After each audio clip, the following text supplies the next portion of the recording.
Once, two sisters with lovely ebon hair lived in a lush and verdant land. They hunted for food in the forest and did their best to each support the other.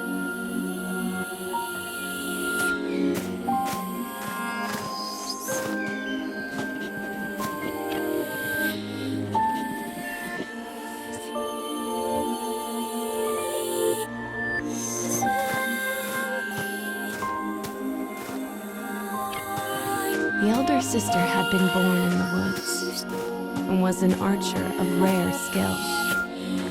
When their parents died, she began teaching the younger how to hunt. The younger looks up to her and wants so badly to test out her new skills. This thought fills the older sister with warmth as she follows after her sibling.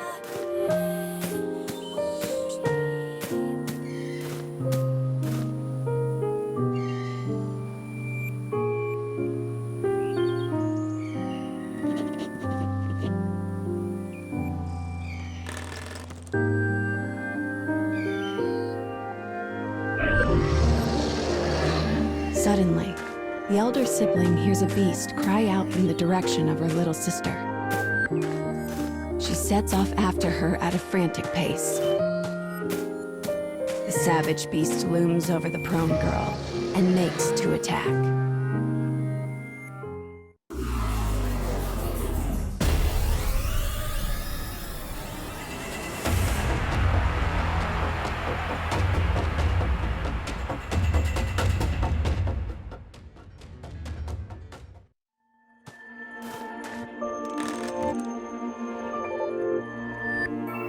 As an arrow penetrates the beast's tender flesh, it turns tail and flees.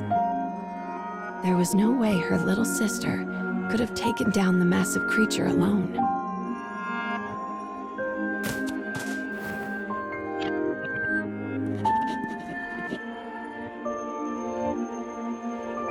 Trying to calm her, the woman removes her silver hairpin and places it on her sister.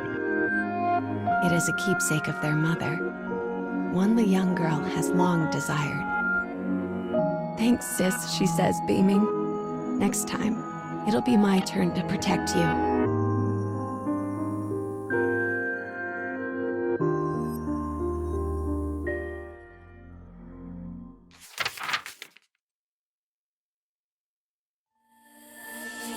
Done with their hunting, the black-haired sisters decide to return home before dusk.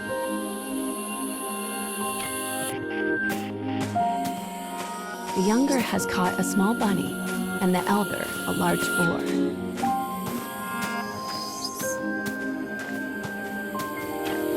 It is a typical day of hunting for the pair.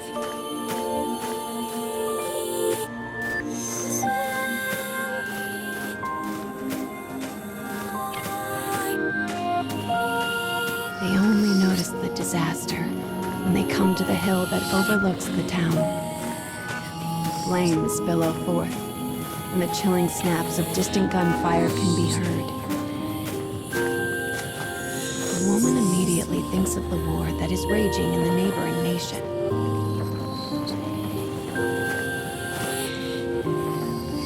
She tells her sister to stay put and goes to see what has happened for herself.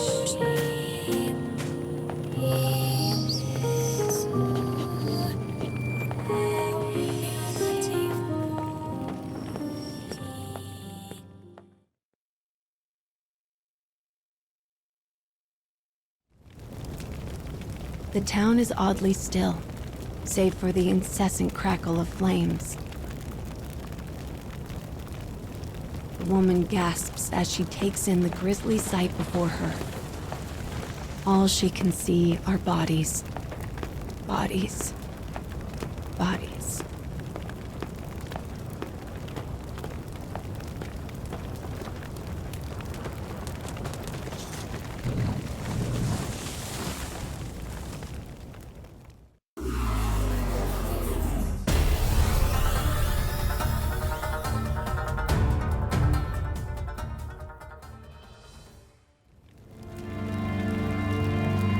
After defeating the soldier, she hears a voice. Her worried sister has followed her into the fires of the village. Enemy soldiers cry out all around them.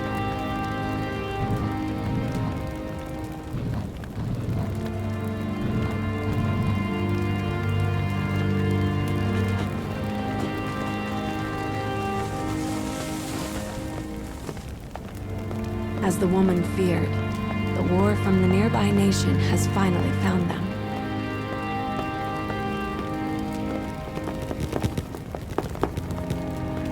Strange and fearsome men surround them on all sides.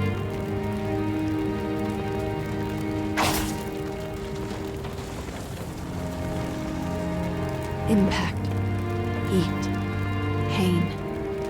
Her little sister screams. As the woman's consciousness flickers out, 2 words from a soldier reach her ears. Sort them.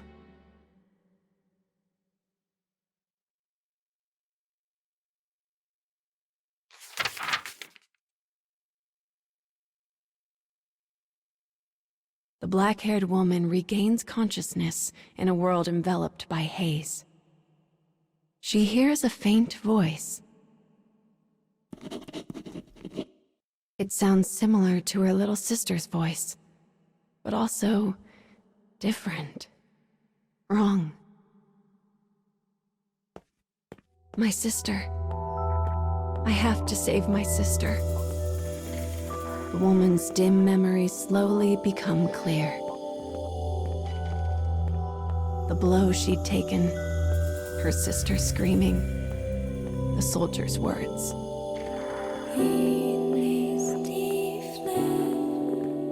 Her only sister, her only family. She must save her. As she runs, the woman's world is enveloped in a shimmering wall of white.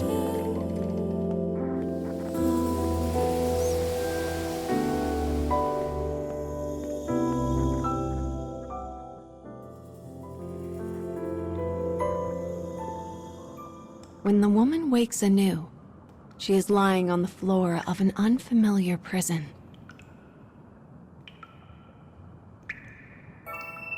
Something is terribly wrong. She looks down at her body and stifles a gasp. 1 arm and 1 leg have been replaced by mechanical substitutes. And her black hair is now as white as snow. Where is my sister? She dashes off through the dim prison in search of her missing sibling. She dispatches both her cell door and its guard with equal ease. Only then does she realize the truth. Her body is now a terrible weapon. As this knowledge sinks in, darkness envelops her.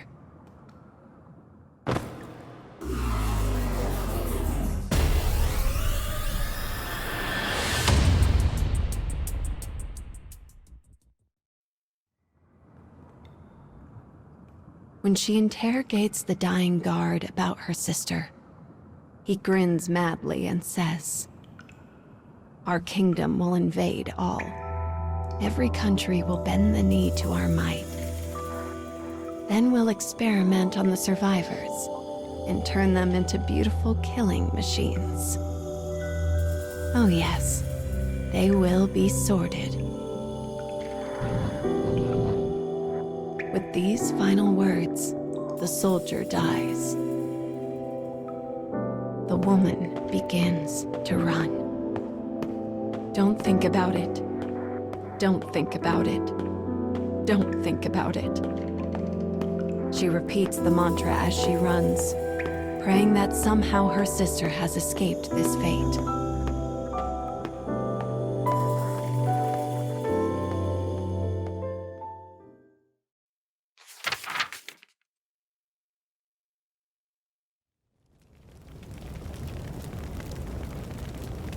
As the woman exits her prison, she beholds a town stained red with both flame and blood.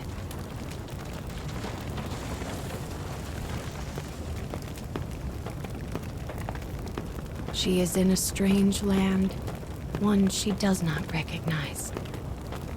But she must find her sister. The woman runs and runs and runs.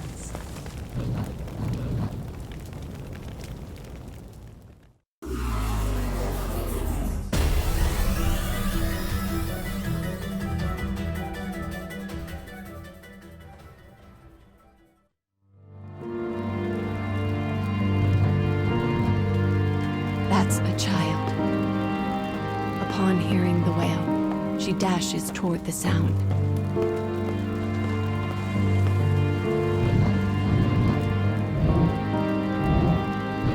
The thing standing before her was once her sister. But now, all trace of her former self has been lost to the sorting.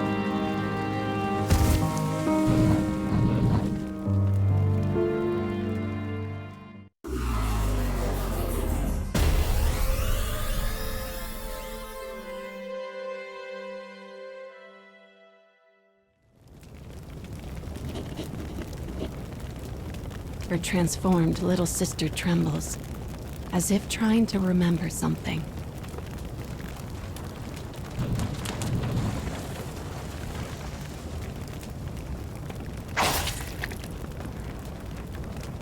The moment her sister is cut down in front of her, the woman loses all control. Even when her enemies are no more than mangled hunks of flesh, she cannot stop. Finally, the woman cradles her sister in her arms and gazes at her blood-stained face.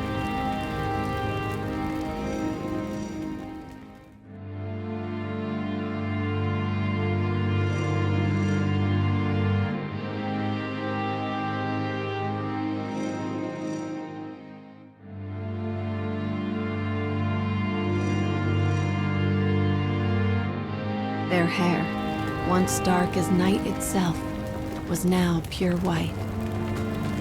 Yet the hairpin still glinted from atop the sister's head. The woman was alone. Her fate was sealed. And so she swore a vow to her sister. The fires of her revenge would rage until they consumed the entire kingdom.